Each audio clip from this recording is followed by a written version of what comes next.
Hello to each and every one. This is MyBrainWreck. Welcome to MyBrainWreck. So, as most of you know, I have epilepsy myself, and they want to do, I'm not sure how many days, but eventually I haven't got called back from the hospital yet. So I'm guessing they're booked out pretty far because of my epilepsy. They found what they call anomalies, or I'm not sure if it's anomalies or it could be just stuff that was messing with my head when I did 40-hour ambulatory EEG at my house here.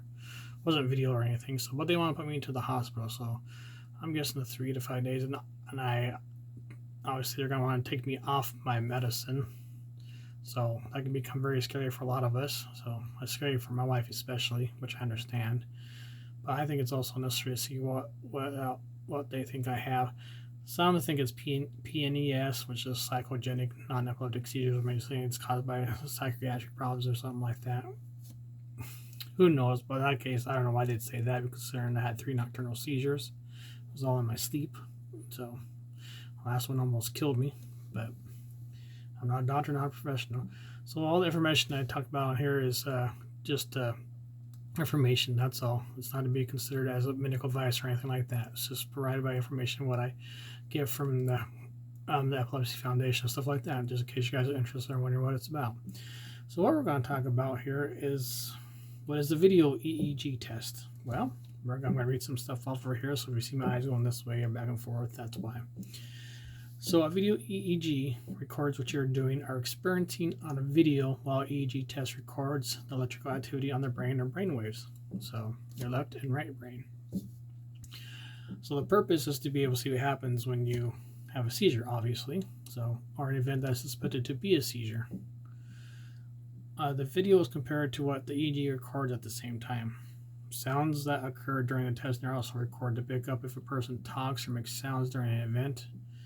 By doing this, doctors reading the EEG can tell if the event is related to abnormal electrical activity in the brain. If so, then doctors call this the seizure related to epilepsy. So now me, I was clinically diagnosed with epilepsy as far as I know so far. So what is the video EEG helpful to do and determine? What does it do for you? How does it help the doctors out and yourself? Well, it determines if events with unusual features are actually epileptic seizures. As I said before, PNES, psychogenic non-epileptic seizures, which apparently has to do with something, psychological with you that can cause seizures, supposedly. Well, but like I said, myself personally, I've had nocturnal seizures, but some may suspect it's PNES, but I don't myself. But like I said, I'm not a doctor, so I'll go back with the neurologist and stuff say. It's to identify the types of seizures, like absent seizures and their frequency, how often those seizures occur. My seizures have been under control for a little over 2 years now, but it doesn't mean I have signs or things about it that could happen in my sleep, even though they're not present, or they are present, but they're not there. Just nothing does happen.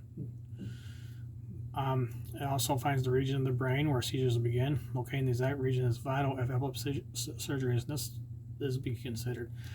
So in other words, they're going to, epilepsy surgery can be consistent of a RNS, VNS, or resectioning, taking right out of your part of your brain, stuff like that, which may be causing it. Which I hope that's not what's causing mine. So like I said, I've been under control, but I've been under the medicines for 2.5 years now. So now, other names for the video EEGs include EEG telemetry, EEG monitoring, or video EEG monitoring. So somebody that's been through this a lot of times and stuff, you guys understand. So tell me about your things you've gone through, whatever. Put it in the comments and leave a like in the comment, and this helps put the video out there. So I would like to get more subscribers on there and talk more about epilepsy and stuff and get it out there more, because it's not talked often enough about, and it's not put out there enough, I think, as compared to other things such as diabetes and heart attack and breast cancer and anything like that, which they're all very important too, and other diseases and seizures and things that are out there too. So where are video EEG tests then? Well, hospital video EEG. Their tests are usually done in a hospital setting where seizures can be monitored in a safe way. So seizures are unpredictable. They may not occur during regular EEG monitoring, obviously, which nothing happened with me. So they've seen something, but they're not sure. When a person is in the hospital for video EEG testing, seizure medications can be lowered to help provoke seizures so they can be recorded. So they might lower, because I'm on the maximum dose of loratadine, or Capra as they call it, whatever. And I'm also on glucosamine, which is not a very high dose, but I'm on the max dose of 3,000 milligrams for Capra, or loratadine. Can be lowered to help provoke seizures so they can be reached. So as I said, says when a person is in the hospital for video EEG testing, seizure medications can be lowered to help provoke seizures so they can be recorded. Some people have certain seizure triggers, which we all know. Maybe flashing lights, maybe sounds, and maybe everything will be perfect. Maybe ambient temperatures, and maybe heat, coldness, smelling of burnt wires and stuff like that. That's usually an aura of some type. So people do have seizure triggers. Some people, not everybody. It's helpful to identify triggers which can help induce the seizure. During a video EEG testing, sometimes doctors will provoke seizures using your personal seizure triggers, which you may not even have though. So there's, like me, I don't know if there's any right personal seizure triggers for me. I'm not for sure though. The length of testing varies based on how often a person usually has seizures, the type of seizures, and why the monitoring is being done. Testing may take a few days, a week, or more.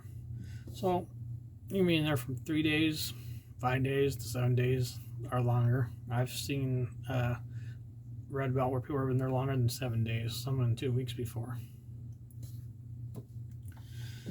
So there's also at home or outpatient video EEG, which some people are embarrassed to do because you got this camera on you all the time, going wherever you need to go.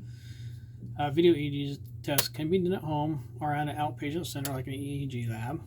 So in some EEG labs, a person may be monitored by EEG and video over a number of hours in one day. This is good for people with seizure types that occur frequently, happen at specific times of the day, or can be easily and safely triggered, for example, by flashing lights. Now, I've had that done when they have flashing lights in me and stuff like that. Close your eyes and see, but nothing. Some centers can send video equipment at home. A home test may help record a person's activity and seizures during their daily activities and during sleep. This is hard to do if someone lives alone. Someone else is needed to help with the equipment and help the person during a seizure. So due to safety risks, seizure medications really are not lowered for EEG testing done outside of a hospital. But at a hospital they are, which makes sense. So what happens during video EEG tests? What type of things go on while you're there and how it works? So many people living with epilepsy have likely experienced a standard EEG test. However, video EEG testing is a bit different than a regular EEG. Additional actions are taken to help record seizure activity. This will help your healthcare team to make better decisions about how to treat your seizures. At least we hope so, right? Because I know some of us will probably get very frustrated. We want to know what's going on and why have they seen anything? Was it sure things normal and all that stuff? But yeah, we do have these seizures, but when you go to have it, nothing happens. So I'm sure that has happened to a lot of you because it does, unfortunately. Your brain is very different and unusual. Your brain is actually the most powerful computer in the world. It's more powerful than any computer we have out there. Additional actions are taken to help record seizure activity. This will help your healthcare team to make better decisions about how to treat your seizures, of course. So how did they do it? What did they do to you? Well, those are the things they do for you. Well, now I've only done it once, and it's different. It feels funny, kind of. Not really feel funny. It just feels like all these stuff on your head, the glue on the wires and etc. The EEG leads are placed on your head with a special paste called collodion.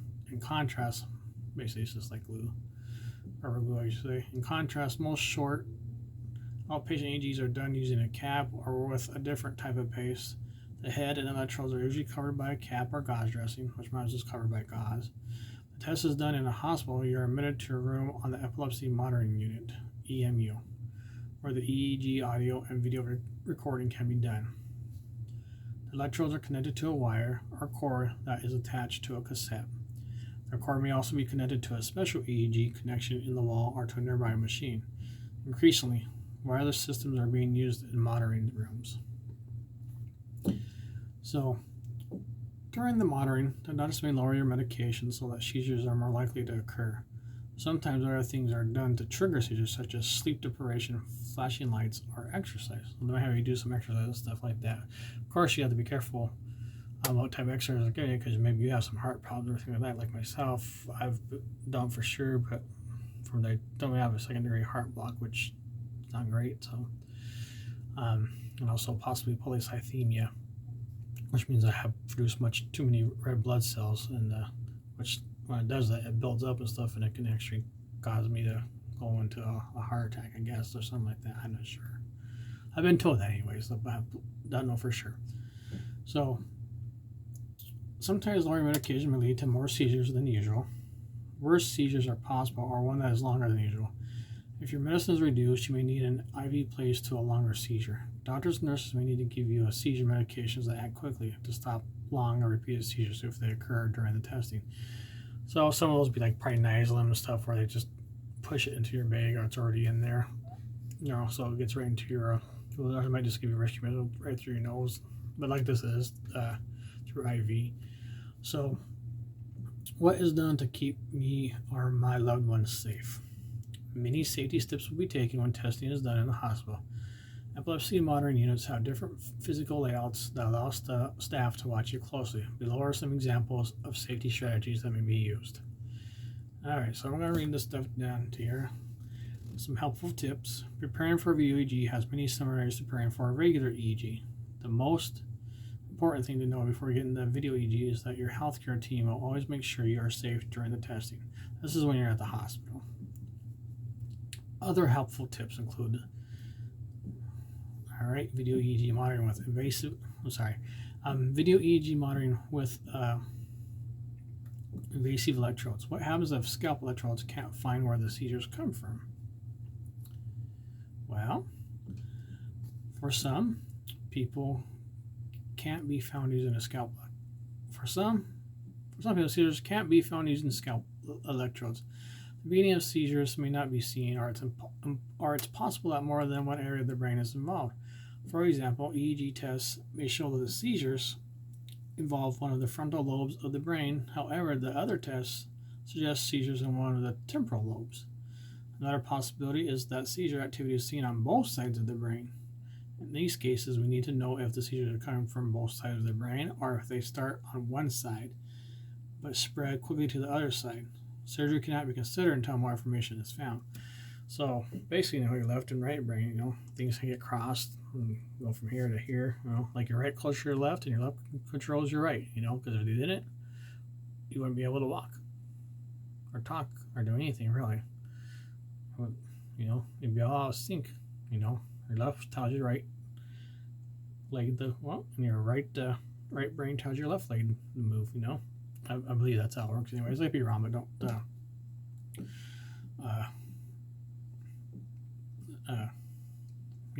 don't take my word for it. That's why you need your medical team. So I said this is for informational purposes only. All right, and this does a disclaimer. I'm not a medical professional or anything like that. My background is in criminal justice. So if you want to ask me about a criminal justice question or anything like that, go right ahead. So when seizures can't easily be found, invasive electrodes are placed under the skull and on the surface of the brain or into certain areas of the brain. So it's invasive. So basically it's going to go right underneath your skin to your brain. So I'm not sure exactly how they do that. If it hurts or whatever they do that, I do not know. But if some of you have had that, please let me know in the comments. So like I said, when I just read, when seizures can't be easily found, invasive electrodes are placed under the skull and on the surface of the brain onto certain areas of the brain. So, when a seizure, there are two main types of invasive electrodes: strips or grids, and depth electrodes. These electrodes can pick up brain activity much better than scalp electrodes. They can also be used to map how the brain works there where the seizure starts. And I'll turn the camera here and I'll show you that little picture of it real quick so you can see it. There you go.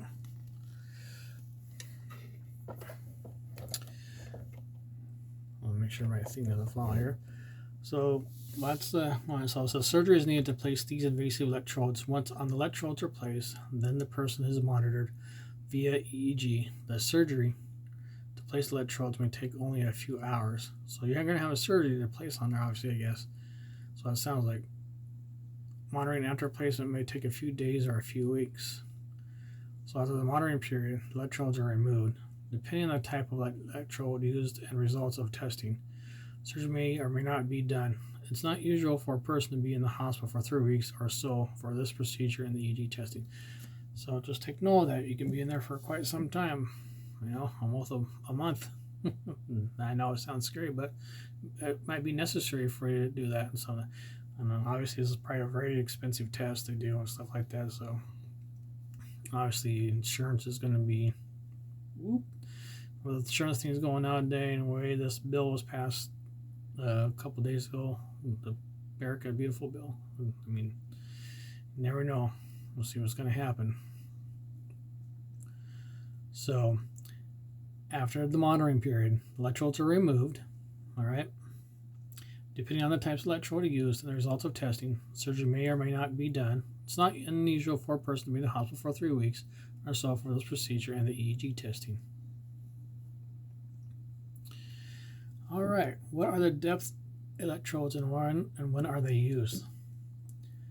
So depth electrodes are used if seizures start in deeper areas of the brain and not on the surface of the brain. Depth electrodes are thin wires that look like a needle. Each electrode can record from a number of sites along the electrode. The number of electrodes used will vary depending on what test results suggest for each person, obviously. So everybody's different, everybody acts differently. Some of us supposed to have similar things or similar type of seizures and stuff. Like mine are nocturnal seizures, which I believe are mostly they were tonic-clonic seizures. Some people have cluster seizures and so forth. Grand mal seizures are partial seizures. They are placed in specific areas of the brain that are selected based on the scalp EEG monitoring, MRI scans, and other tests. So I'll show you a little picture of this down here, so you can see it. I don't know if you can or not. Sorry if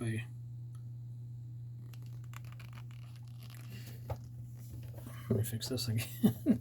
I'm just turning the camera around so you can see. So they are placed in specific areas of the brain that are selected based on the scalp EEG monitoring, MRI scans, and other tests. I do apologize if I didn't get that picture in there. I'm sorry. Now, to place the depth electrode surgery is needed. To place depth electrodes surgery is needed. A person can expect the following for depth electrode surgery: general anesthesia, probably tell you that, because if you guys know, your brain doesn't have nerves actually. If I believe there's no nerves in your brain. If I'm not mistaken, I could be wrong though. Like I said, I'm not a doctor, so like I said, it's for informational purposes only. All right. So general anesthesia is given to the person to sleep. A frame is then placed on the person's head to help the surgeon find the exact place to put the electrodes. Very small holes are made in the skull, and electrodes are placed through these. Once in place, the electrodes are secured into the bone of the skull. A head dressing is placed over the electrodes and the wires that lead into the EEG monitoring equipment.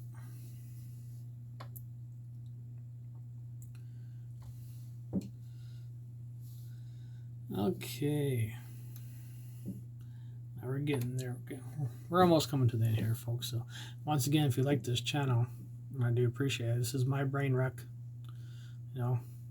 Hit like, subscribe, leave a comment, and tell me about your stuff that you went on when you had these type of EEGs or EEGs, and how did you feel about it? Was it scary for you and your loved ones? Did it work out for you? Did it help you?